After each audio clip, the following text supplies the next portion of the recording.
사람에 주목해보는 시간 아침엔 피플입니다. 먼저 첫 번째, 마스크 쓴 이 사람이 누굴까 싶으실 수 있는데 기사 같이 보시죠.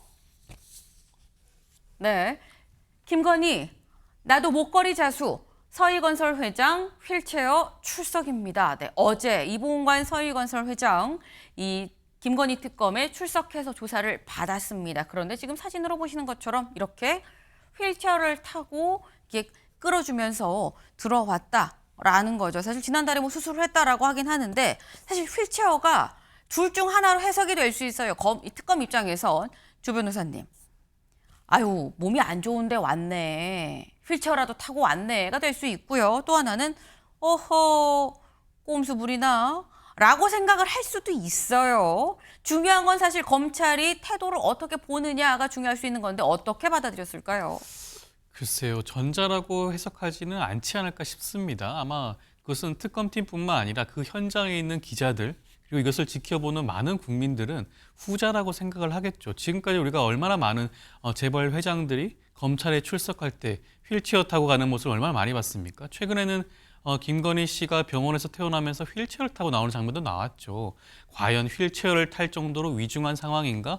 만약에 그렇다고 한다면 검찰 측 특검팀에 관련한 그런 진단서라든가 소견서를 제출했겠죠. 그리고 특검팀 일정도 충분히 조율을 했을 겁니다. 그럼에도 불구하고 출석을 했다고 하는 것은 휠체어를 타는 것 자체가 일종의 그런 쇼라고 할 수가 있겠죠. 그것이 과연 이봉관 회장한테는 긍정적인 이미지를 줄 것인가는 좀 의문이에요. 왜 저런 결정을 했는지는 좀 이해가 되지 않는 부분이긴 하지만 네. 이미 자수서를 제출하지 않았습니까? 네. 적극적으로 수사에 협조하겠다는 뜻을 밝혔고 그렇다고 한다면 이런 휠체어 같은 쇼보다는 적극적으로 수사에 임하고 국민들의 궁금증을 그 현장에 나와 있는 기자들에게 직접 밝히는 방식으로 하는 것이 어떻게 보면 더욱더 본인의 그런 여러 가지 혐의에 있어서만큼은 참작받을 수 있는 그런 사유를 만드는 것이 아닌가 싶습니다. 네, 지금 특검에서 볼 때는 휠체어를 타고 나온 이봉관 회장이 썩 좋아 보이지 않을 수 있는데 글쎄 전략적이라고 한다면 좀 잘못된 판단 아니겠느냐라는 취지의 지금 말씀을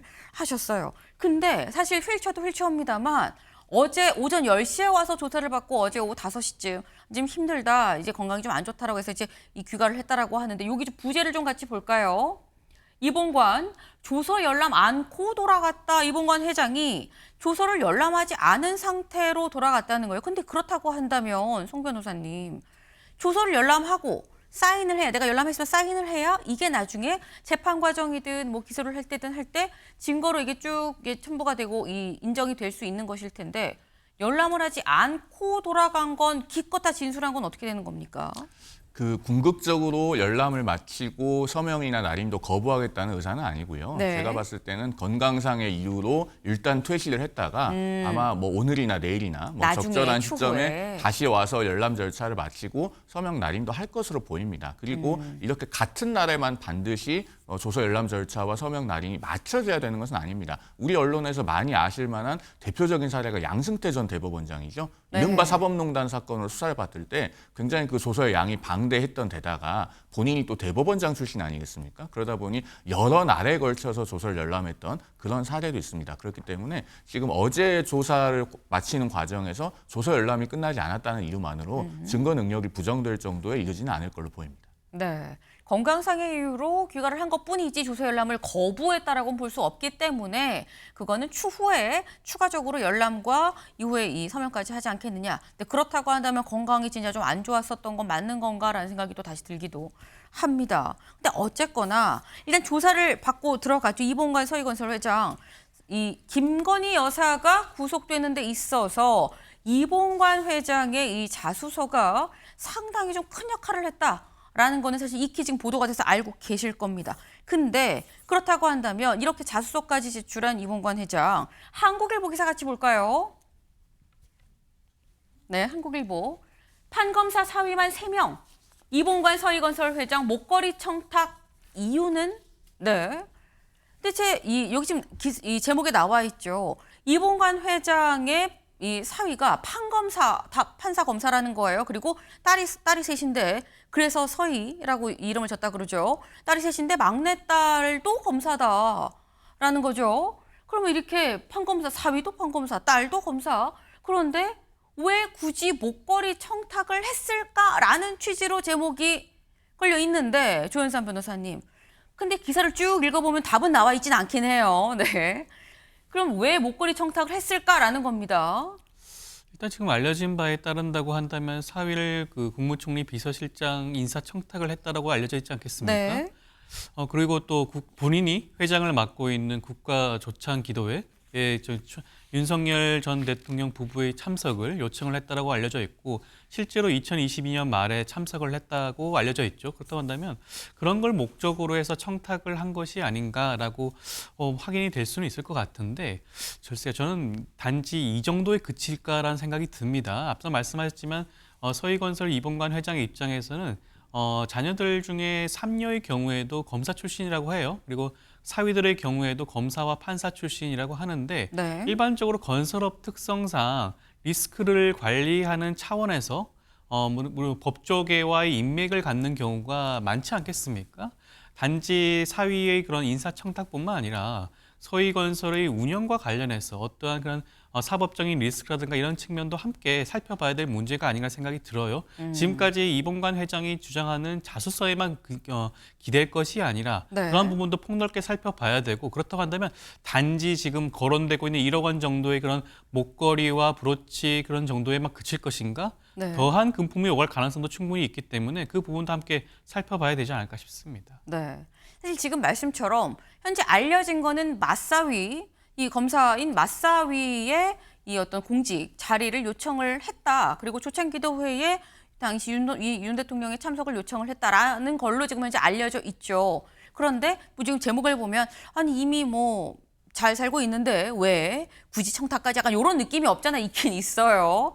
근데 사실 뭐 정치 쪽으로 또 이 맞사위를 보내고 싶었을 수도 있긴 한데 근데 중요한 건 이 서희건설 회장은 내가 목걸이를 줬다라고 얘기를 하고 이러이러한 청탁이 있었다라고 얘기를 하는데 근데 김 여사는 나는 청탁을 받은 바가 없다라고 또 얘기를 하고 있다라는 거예요. 어제 나온 보도죠. 김 여사 뭐라고 얘기했나 같이 보겠습니다. 목걸이 이봉관 회장한테 받은 게 맞다. 받았어요. 라고 얘기를 했고 그런데 서희건설 회장 사위의 인사 청탁이 있었다는 건 요거는 부인했다는 겁니다. 왜? 박성근 전 검사가 누군지도 모르고 인사에도 관심이 없습니다. 이봉관 회장이 내밀한 부분에서 거짓 변명을 지금 하고 있어요라고 얘기를 했다라는 거예요. 근데 이걸 보면 송 변호사님 받은 거는 맞는데 청탁은 없었거든요 라는 거거든요. 사실 이게 같이 있지 않으면 대가성이 없기 때문에 또 사실 이 다른 얘기가 될 수 있는 거 아닙니까? 청탁이 없었다는 김건희 씨의 말은 객관적으로 상당히 납득하기가 어려운 측면이 있습니다. 그러면은 박성근 전 국무총리 비서실장은 윤석열 전 대통령의 추천으로 총리 비서실장에 임명된 건 누구나 이제 다 알고 있는 사실입니다. 왜냐하면 한덕수 전 총리가 총리 재임 중에 그것을 공개적으로 언급을 했거든요. 자, 그러면은 김건희 씨는 청탁을 받지도 않았고 남편인 대통령에게 아무런 전달도 하지 않았는데 그러면 윤 전 대통령이 알아서 유능한 검사니까 발탁해서 매우 이례적으로 국무총리 비서실장으로 총리에게 추천까지 했다는 것인가? 사실 잘 앞뒤가 맞지가 않죠. 그런데 김건희 씨는 이미 구속 전 피의자 신문 과정에서 법관 앞에서까지 목걸이를 받지 않았다고 거짓말을 했습니다. 그렇기 때문에 말의 신뢰값이 굉장히 떨어져 있는 상태예요. 그리고 그 이른바 나토 3종 세트라고 불리는 보석류를 준 서희건설 이봉관 회장 본인이 내가 청탁을 했노라고 자수서까지 제출했습니다. 그러면은 처벌을 감수하면서 자수서를 낸 사람과 지금 처벌을 피해야 하는 입장에 있는 김건희 씨 간에 네. 누구의 말에 더 신빙성이 있겠습니까? 아마 수사기관도 이런 부분을 고려해서 진실을 규명해가는 작업들을 계속 할 거라고 생각이 됩니다. 네. 지금 만약에 청탁이 없었다 그러면 목걸이를 왜 줬겠느냐라는 어떤 합리적인 좀 이 의심을 할 수 있는 거 아니겠느냐 때문에 말 자체가 김건희 여사가 하는 말보단 이봉관 회장이 하는 말을 특검이 더 믿을 거다라고 지금 말씀을 하셨는데 이봉관 회장은 또 뭐라고 얘기를 했느냐. 청탁 내가 먼저 하려고 한 건 아니고 이렇게 얘기를 해요. 그러니까 2022년 4월 중순에 귀걸이 브로치를 받은 김건희 여사가 제가 회사에 도와드릴 게 뭐 없습니까? 라고 먼저 물었다라는 취지의 자수서라는 거죠. 그래서 내가 얘기를 한 게 사위가 인수위를 마치고 자리가 있다면 좀 알아봐 달라고 얘기를 했다. 이미 사유가 이수에 있기에 내가 그래서 이후에 자리가 있으면 좀 알아봐 달라고 얘기를 한 겁니다. 라는 거예요. 근데 이렇게 되면 조현선 변호사님, 양쪽의 얘기가 지금 완전히 다른 거죠. 김 여사는 청탁을 받는 박성공 검사가 누군지도 몰라요. 라고 얘기를 하는 거고, 아니 먼저 여사가 나한테 도와줄 거 없냐고 해서 내가 그냥 말 안 하려고 그랬는데 말을 한 거, 약간 이런 뉘앙스가 지금 담겨 있거든요. 양쪽 말이 다릅니다. 양쪽 말이 다르기도 하고 양쪽 말 모두 다 신뢰할 수도 있나라는 생각이 드는 것이 네. 이봉관 회장의 진술도 참 이해할 수 없죠. 그러면 선의로 지금 1호 원칙에 해당되는 금품을 제공했다라는 거지 않겠습니까? 어떠한 의도 없이 의사 없이 제공을 했고, 그리고 난 다음에 김건희 씨가 도와드릴 것이 없냐라는 질문에 그제서야 사위에 대한 인사청탁을 했다라는 것인데 어떻게 보면 앞뒤가 맞지는 않죠. 저는 아마 양측 모두 본인에게 유리하게 그 당시 상황을 재구성하고 있는 게 아닌가라는 생각이 듭니다. 다분히 이봉관 회장의 입장에서는 그런 1억 원이 넘는 금품을 제공한 것은 어떠한 의도가 있었다고 봐야 되고, 그 네. 이유 중에 하나가 사위에 대한 그 인사청탁일 수가 있겠죠. 저는 앞서도 말씀을 드렸지만 그 금품이 오간 것이 저는 단지 목걸이라든가 브로치에 한정되지는 않을 것 같아요. 추가적인 금품이 오갔을 수 있는 가능성을 배제할 수가 없고, 그렇다고 한다면 단지 인사청탁뿐만 아니라 서희건설의 그런 각종 그런 사법 리스크라든가 각종 운영과 관련된 그런 요청도 분명히 있었을 가능성이 있다라는 점을 좀 지적을 하고 싶고, 김건희 씨 입장에서야 본인이 최대한 형사처벌을 받지 않기 위해서라면 본인에게 유리하게 그 당시 상황을 진술할 수밖에 없을 겁니다. 그렇다고 하더라도 금품을 건넨 이봉관 회장의 진술이 있기 때문에 그 부분에 대해서는 김건희 씨의 진술을 신빙할 수 없는 것이 아닌가라는 생각이 듭니다. 네. 송영우 변호사님. 지금 이 부분에 대해서 조금 배경을 짚어볼 필요가 있는 게요. 네. 일단 이봉관 회장은 처음부터 단순히 사위에 대한 인사청탁 목적으로 금품을 제공하지는 않았을 거라고 보입니다. 내심의 동기에 어떤 것이 있었을 것으로 보이냐면, 이봉관 회장은 과거부터 이제 정권과의 접점이 조금씩 있었던 인물로 알려져 있습니다. 네. 노무현 정부 때는 정권 실세들에게 비자금을 제공했다는 의혹을 받아서 나중에 이명박 정부에서 수사가 시작된 적도 있어요. 그리고 이명박 정부 때는 이명박 전 대통령의 형이었던 이상득 의원의 후원회장을 맡기도 했습니다. 그리고 또 문재인 정부 때는 이봉관 회장이 경희대 출신이어서 경희대 총동문회장을 역임한 적이 있고, 네. 문재인 전 대통령의 국회의원 당선, 2012년 당선 때 본인이 직접 꽃다발을 건네주기도 했다고 해요. 이렇게 정권과의 접점이 쭉 있었는데, 그런데 이제 그 윤석열 정부에서는 어떤 접점이 없다고 판단되는 상태이다 보니 네. 뭔가 그런 금품을 제공하면서 정권과의 접점을 마련하려고 했던 것이 아닌가 추론이 되는 측면이 있습니다. 이 부분에 대해서는 앞으로 특검이 규명을 할 거로 보이고요. 그런데 그러면 이봉관 회장은 왜 인사청탁을 인정을 하는데 김건희 씨는 부인하고 있는가? 특검법상 알선수재로 만약에 이 문제가 의율된다면 네. 금품을 준 사람은 처벌 규정이 없습니다. 그런데 김건희 씨는 단순히 알선수재를 넘어서 사실은 남편인 윤 전 대통령과의 그 뇌물수수 공범으로 의율될 가능성이 충분히 있죠. 그렇기 네. 때문에 본인이 청탁을 인정하는 순간 알선수재에서 끊기지가 않고 뇌물수수의 공범으로까지 연결될 가능성이 있다고 보기 때문에 청탁을 받았다는 점만은 극구 부인하고 있는 것으로 보입니다. 그러나 앞서 말씀드렸듯이 그런 진술이 과연 신빙성이 있겠는가는 전후 사정을 미뤄볼 때 그렇게 보기는 상당히 어려워 보인다라는 것이 제 의견입니다. 네, 지금 뇌물 수재냐 아니면 알선 수재냐 지금 형량이 상당히 다르고, 그리고 준 사람도 이 벌을 받느냐 아니면 받은 사람만 벌을 받느냐의 차이가 분명히 있어요. 뇌물 수재와 알선 수재는. 그렇기 때문에 그 부분에서 있어서 나는 뭐 대가성 이런 건 난 전혀 몰라요. 난 청탁을 받은 바가 없습니다라고 김 여사가 얘기하고 있는 거 아니겠느냐라는 말씀인 건데, 지금 사실 제가 쭉 얘기하는 이런 부분들, 뭐 목걸이 뭐 받고, 뭐 이 서희건설제 나토 3종을 받고 누가 청탁을 했니만 이런 얘기는 김건희 특검에서 수사를 하고 있는 부분인 거죠. 근데 내란 특검에서도 김 여사 이름이 나오고 있습니다. 기사 같이 볼까요? 김건희 방어위해 계엄, 내란 특검 공소장 변경을 검토하고 있다라는 지금 소식이에요. 네. 이게 대체 무슨 얘기냐? 여기 밑줄을 좀 같이 보겠습니다. 특검팀은 계엄 선포 이틀 전인 지난 12월 1일에 김용현 당시 국방장관이 양지은 국방부 국회협력단 장관한테 전화를 해서 김건희 특검법 어떻게 진행되고 있습니까? 라고 물은 사실을 확인을 했다고 합니다. 그리고 검찰에 따르면 김 전 장관은 작년 11월 30일 윤 전 대통령한테 계엄 선포 준비를 지시받고 포고령을 준비해서 12월 2일에 윤 전 대통령의 재가를 받은 걸로 조사가 됐다. 이게 좀 줄줄줄줄 좀 글로 써 있어서 헷갈리실 수가 있는데 저희 그래픽으로 좀 같이 볼까요? 날짜 시간 순서상으로 보면 이렇다라는 거예요. 그 특검의 시각입니다. 특검의 시각은 지금 작년 11월 30일에 윤석열 전 대통령이 김용현 당시 국방장관한테 계엄 선포 준비를 하라라는 지시가 있었고, 그리고 난 다음에 이틀 뒤에 이 하루 이틀 뒤에 12월 1일에 김건희 특검법 진행 상황을 갑자기 김용현 국방장관이 확인을 했더라라는 겁니다. 그리고 그 이튿날 이 윤 전 대통령이 요 당시에는 거의 특검법이 통과될 수도 있어요라는 얘기가 흘러나오고 있을 때죠. 그리고 난 다음에 그 이튿날 윤 전 대통령이 계엄 선포 합시다. 진행해라고 얘기가 된 거예요. 그리고 난 이튿날에 12월 3일 계엄이 선포가 됐다. 그러하니 지금 요 얘기는 송 변호사님. 그러니까 이런 정황들을 쭉 봤을 때 결국 김건희 특검법이 통과가 될까 봐 계엄으로 나아간 거 아니겠어라는 게 지금 내란 특검에서 공소장을 변경하고자 하는 취지로 지금 근거로 보이는 건데, 근데 이건 또 정황적으로는 볼 수 있지만 공소장 변경이 정황만으로도 가능한 거냐라는 생각이 들거든요.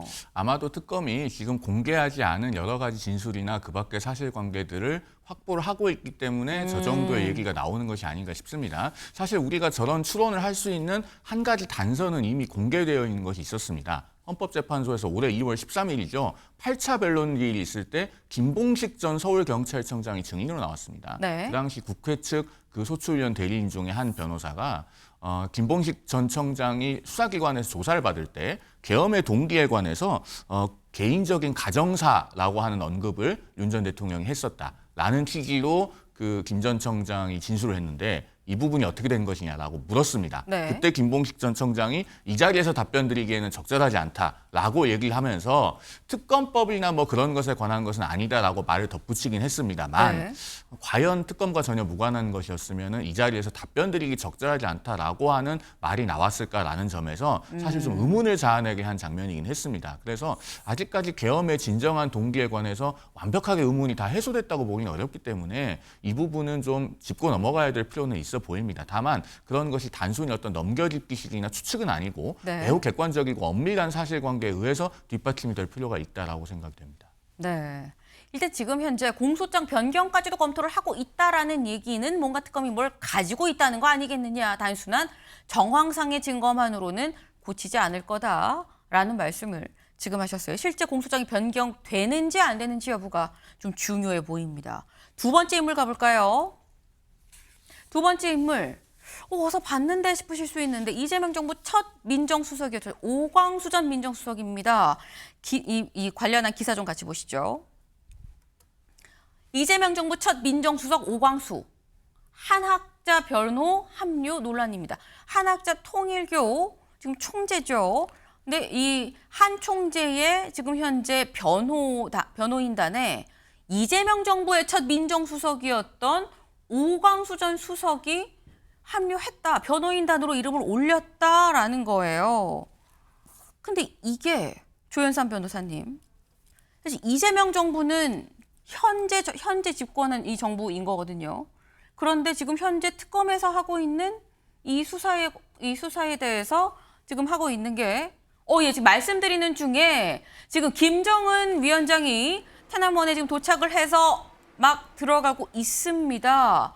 지금 중국 열병식 행사장에 지금 막 들어가고 있는 바로 저 모습인 건데 지금 보면 지금 다 도열을 하고요. 아까 저희가 우원식 국회의장의 모습을 보여드렸었는데 우원식 의장이 한참 더 먼저 지금 걸어 나왔었고 그 뒤로도 굉장히 많은 정상과 주요 인사들이 들어가고 난 다음에 지금 9시 18분을 조금 넘은 지금 이 시각 김정은 위원장이 걸어 들어오고 있다. 다만 아까 우원식 의장은 배우자와 같이 걸어 들어왔었는데 김정은 위원장의 경우에는 딸 주혜 없이 리설주 여사도 없이 혼자 지금 걸어서 들어가고 있는 그런 상황인 거죠. 그렇다면 여기에서 볼 때 리설주 여사가 왔는지 안 왔는지 지금 확인이 될 수 없는 부분인 것 같고 일단 김정은 위원장 어떻게 보면 본인 입장에서도 아마 탄압문을 이렇게 걸어 들어가는 건 처음이 아닌가라는 생각이 듭니다. 지금 뚜벅뚜벅 걸어서 레드카펫을 지나서 안으로 들어가고 있다. 아까 저희가 일정 소개했었던 거 혹시 기억하실까요? 일정. 열병식 일정 좀 같이 보겠습니다. 이 열병식 일정상으로 봤을 때는 김정은 위원장이 지금 이 9시 19분 지금 현재 들어가고 있죠. 지금 거의 다 지금 끝까지 들어갔는데 이렇게 들어가서 그 다음이 뭐냐라는 거죠. 아까 제가 9시쯤에 이 외국 귀빈들이 테나먼에 도착할 겁니다라고 말씀을 드렸었는데 그래서 실제로 9시가 좀 되기 전서부터 좀 더 일찍 이 한 명, 두 명의 정상들이 좀 들어갔었어요. 그 모습이 중에서 우원식 국회의장도 있었고 지금 이제 18분, 19분 요 시점에서 김정은 위원장이 들어간 거고 왜 들어갔느냐? 9시 30분 일정이 있습니다. 뭐냐? 시진핑 국가주석이랑 같이 귀빈들이 기념 촬영을 할 거다라는 거죠. 30분의 기념 촬영을 해야 되기 때문에 지금 한 명, 두 명 다 지금 들어가고 있는 거다라는 겁니다. 그래서 30분의 요 기념 촬영을 할 때, 요때 되면 또 저희가 요걸 좀 같이 좀 보여드릴 수 있도록 하겠습니다. 네. 일단 저희가 지금 오광수 전 민정수석의 얘기를 지금 하고 있었어요. 오광수 민정수석 지금 이 통일교 한학자 총재의 이 변호인단에 지금 합류했다. 조현산 변호사님, 적절하다고 보십니까? 좀 많이 선택이 좀 아쉽죠. 오광수 전 민정수석 같은 경우에는 그 당시에도 닷새 만에 낙마한 이유가 여러 가지 차명 부동산 의혹 같은 것이 있어서 낙마하지 않았겠습니까? 그러면 이재명 정부 정권 초기부터 정부에 부담을 줬던 그런 인사 사례라고 할 수가 있는데 그럼에도 불구하고 지금 특검팀이 주시하고 있고 소환 조사를 진행을 하고 있는 통일교 관련 한학자 총재의 변호를 맡는다. 그 다분히 의도가 있지 않겠습니까? 한학자 총재 입장에서는 네. 지금 현재 이재명 정권에서 민정수석으로 발탁될 정도로 이재명 정부와의 신뢰가 두터운 오광수 전 수석을 변호인으로 선임한 것 자체가 어떻게 보면 전직 특수통 검사이자 전직 민정수석으로서 그런 영향력을 기대했다라고 할 수가 있는데 네. 그런 의도를 다분히 알고 있음에도 불구하고 변호인으로 선임한 것 자체가 좀 많이 부적절해 보이고 여기에 대해서 아직까지 오광수 전 수석의 입장이 분명히 나온 것은 아닌 것으로 보여지지만 뭐 지금 당장이라도 이 부분에 대해서 한번 좀 심사숙고할 필요가 있지 않을까. 더욱더 계속해서 이재명 정부에 부담을 주는 그런 선택을 하지 않는 것이 적절하지 않을까라는 생각이 듭니다. 네. 지금 말씀 좀 아쉬운 감이 있다라면 약간 부적절하다는 취지의 말씀을 지금 하셔서 지금이라도 좀 심사숙고할 수 있지 않겠느냐라는 건데 아직 뭐 명확하게 오광수 전 민정수석의 입장이 나오진 않았습니다만 기사 속에서 오 전 수석은 또 이렇게 얘기를 했다 그래요. 오 전 수석은 변호인들이 많이 계시는 걸로 알고 있다라는 입장이다라는 거예요. 오 전 변호인들이 많이 계시는 걸로 알고 있다. 요 한 문장이었습니다. 그리고 이 얘기인즉슨 송 변호사님, 나는 많은 사람 중에 원오브댐이다. 내 역할이 이렇게 크지 않아요라는 취지로 사실 해석이 되거든요. 그런데요, 저 말을 듣고 보면 원오브댐이 아니고 오광수 변호사가 스페셜 원처럼 들립니다. 왜냐하면 수많은 변호사들이 있는데 굳이 최근에 이 정부의 첫 번째 민정수석으로 임명까지 됐었던 오광수 변호사를 선임을 했다는 것은 그만큼 당사자인 한학자 총재로서는 뭔가 특별한 걸 기대하기 때문에 그랬을 것 아니겠습니까? 즉 그것을 네 글자로 표현하면 전관예우죠. 즉 이 정권에 많은 인사들과 네트워크가 있고 그렇기 때문에 특검으로부터도 수사 과정에 있어서 어떤 절차적인 배려나 혹은 처분에 있어서의 우대를 기대하고 있는 것 아니겠느냐 이렇게 볼 수 있습니다. 그렇기 때문에 어쨌든 이 정부의 민정수석까지 맡으셨던 분이 저렇게 그만둔 지도 얼마 되지 않아서 그것도 좋게 그만둔 것도 아니잖아요. 차명 부동산, 차명 재산 의혹으로 인해서 낙마한 지 얼마 되지도 않아서 저렇게 전관예우로 국민적인 의심을 받을 수 있는 사건을 맡았다는 것이 그렇게 바람직해 보이지는 않습니다. 네, 두 분 다 공통적으로 좀 바람직해 보이지는 않는다라고 말씀하셨어요. 좀 원오브댐이 아니라 스페셜 원이라는 걸 좀 자인한 거 아니겠느냐라는 말씀인데 오늘 만약에 입장 변화가 있다고 한다면 오늘 중에 심사숙고한 어떤 결과 입장이 나올 수 있겠다라는 생각도 좀 드네요. 세 번째 인물 가볼까요? 세 번째 인물 누구냐? 바로 이진숙 방통위원장입니다. 방통위원장이 왜 나왔느냐라는 거죠. 같이 볼까요? 이진숙 방통위원장 대구시장 출마? 대구시장 출마하냐 안 하냐 얘기가 계속 있었어요. 근데 요 얘기가 어제 국회 과방위에서 직접적으로 나왔었다라는 거죠. 일단 처음에 전환길식 요 대구시장 출마 얘기 전한길 씨가 대구시장이 줘야 됩니다라고 얘기하면서 살짝 좀 더 수면 위로 올라와서 같이 좀 보고 오실까요? 대구시장 공천한다면 이진숙 대구시장 하셔야죠. 예, 이진숙 방통위원장은요, 경북대학교 저희 선배님입니다. 예, 저랑 만날 때 제가 선배님이라 하거든요. 저는 공천 같은 거 안 받잖아요. 이진숙 방통위원장 나가야죠. 대구광역시장 나오면 이진숙 무조건 저는 될 수 있는데 저는 양보합니다. 무조건요. 예, 저는 뭐 그럴 만한 솔직히 능력도 안 되지만 설령 공천 받는다 하더라도 저는 양보하고요. 다 저는 평당우들로서 여러분들과 같이 가랍니다. 자, 그다음. 혹시 이진숙 위원장은 이 전한길 씨를 아십니까, 개인적으로? 예, 압니다. 아, 그렇군요. 대구시장은 이진숙 위원장이 해야 한다. 대구시장 공천을 한다면 이진숙 위원장이 가야 된다. 이분하고 그러면 개인적으로 아니까 이런 얘기들도 좀 나눈 적이 있습니까? 없습니다. 이 하겠습니다. 관련해서는 어느 특정인이 저를 추천한다든가 의견을 표명했다고 해서 제가 그런 생각을 가지고 왜냐하면요, 있다고 제가 말씀을 연결시키는 드리겠습니다. 것은 좀 심하다는 전에 일이라고 PPT 생각합니다. 보셨을 네. 지금 보시면 계속 물어봅니다. 전한길 씨하고 알아요? 이거 뭐 공천 얘기 뭐 요거 얘기한 적 있습니까? 근데 아니다.